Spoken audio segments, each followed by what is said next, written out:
All right, so in tonight's lesson, we're going to learn that there are actually 6 trigonometric functions. So it says here that today we're going to learn to evaluate any of the 6 trigonometric functions for 30, 45, or 60 degrees. So we're still not going to talk about 90, 180, 270, 60, or 360. We're not going to talk about those yet. We're sticking to these 3 angles. But we are going to get into using some of the angles that go beyond here, where 30, 45, and 60 are our reference angles. So it says we're going to be able to describe this relationship as well between the 3 primary trigonometric functions and their reciprocal functions. Okay, so the first thing it says to do for A is we're going to make a table to hold the values of the 3 major functions evaluated for 30, 45, and 60. So we're going to need a table that is able to hold 3 functions and 3 degree values. So we've got a table that's 3 by 3. So I'm going to have sine, I'm going to have cosine, and I'll have tangent, and then I'll have x equals, we'll have 30 degrees, 45 degrees, or 60 degrees. So what we're going to do is exactly what we did in the practice yesterday and in class the day before that. We're just going to be finding sine of 30, finding sine of 45, finding sine of 60. And this is something that we're able to do now because we've done this many, many times. So what I'm just going to do here is I'm just going to take some time, draw 2 coordinate planes. One's going to house my 45, 45, 90 triangle, and the other is going to house my 30, 60, 90 triangle. All right, so I've got my 30, 60, 90 triangle up here. I've got my 45, 45, 90 triangle up here, and I've set them within the unit circle. So we'll just remember that this has to be a radius of 1. And if that's a radius of 1, then that changes both of the triangle's hypotenuse to 1. So that's going to change this hypotenuse to a 1 and this hypotenuse to a 1. And we've done it enough times now that we know what that's going to do to the other 2 sides, right? The short side here is going to become 1/2 when that happens. And the long leg is going to become radical 3 over 2 when that happens. And over here, both of our legs become 1 over radical 2, which in turn becomes radical 2 over 2, because we can't have a radical in the denominator.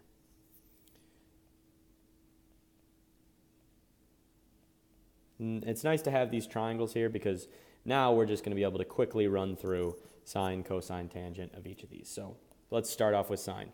Sine of 30. Well, where is my 30-degree angle? It's here. Okay, so sine is opposite over hypotenuse. So that's going to be 1/2 over 1. Sine of 60 is going to be opposite over hypotenuse. That's going to be radical 3 over 2 over 1.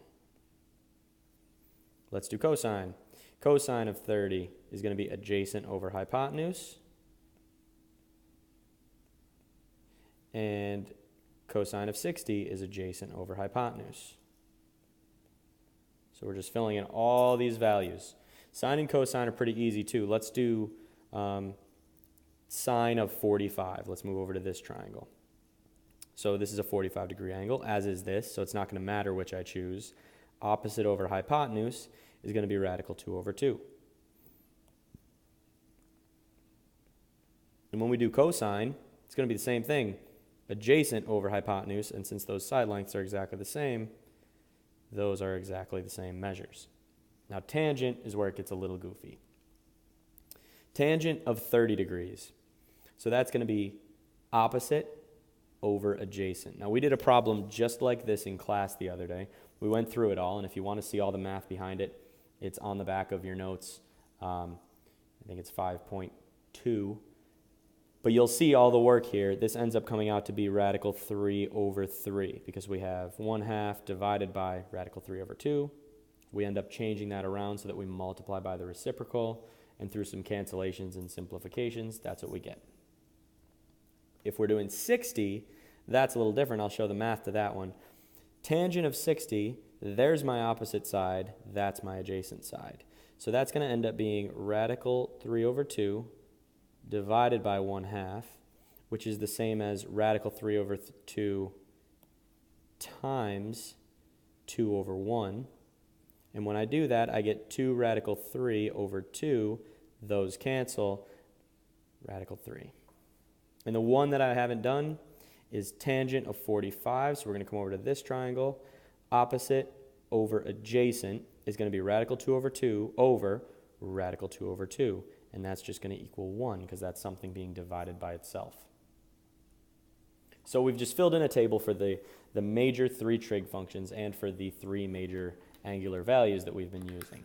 Now we've got this information just sitting here and we can use it in the future if we want to, and we will.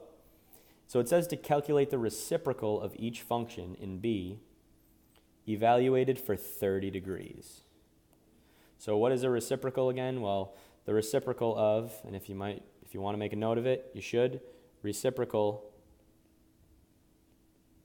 just be good to have it in your notes. If I have 1/2, the reciprocal of 1/2 is 2 over 1, or 2. If I have 15, the reciprocal of 15 is 1/15, because remember 15 is really just 15 over 1.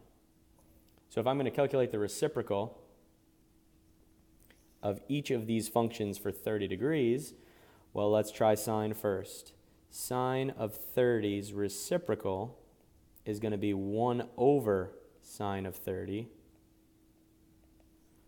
And where sine of 30 is 1/2, that's going to end up being 2 over 1, or 2.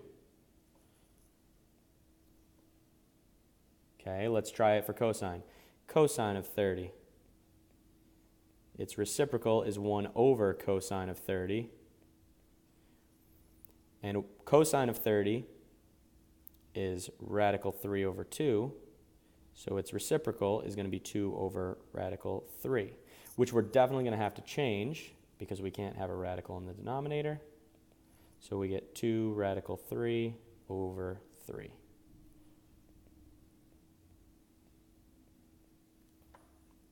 And the last one, tangent of 30 is going to end up being 1 over tangent of 30. Well, if tangent of 30 is radical 3 over 3, then its reciprocal is 3 over radical 3. Can't have that.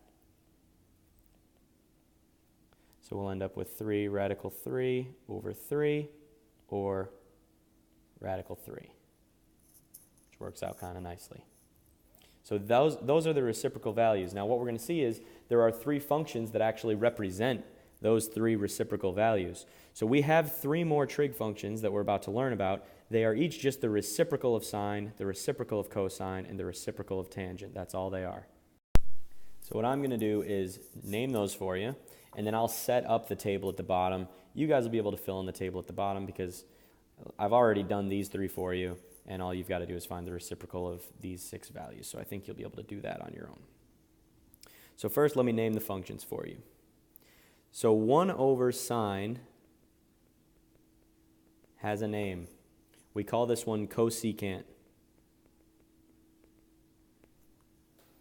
Cosecant is written as CSC. That's cosecant of x. So cosecant is literally just the reciprocal of sine. We also have a reciprocal for cosine. That one is called secant. And that's abbreviated SEC of x. So cosecant is CSC, secant is SEC. And then we also have the reciprocal of tangent. And that one is called cotangent.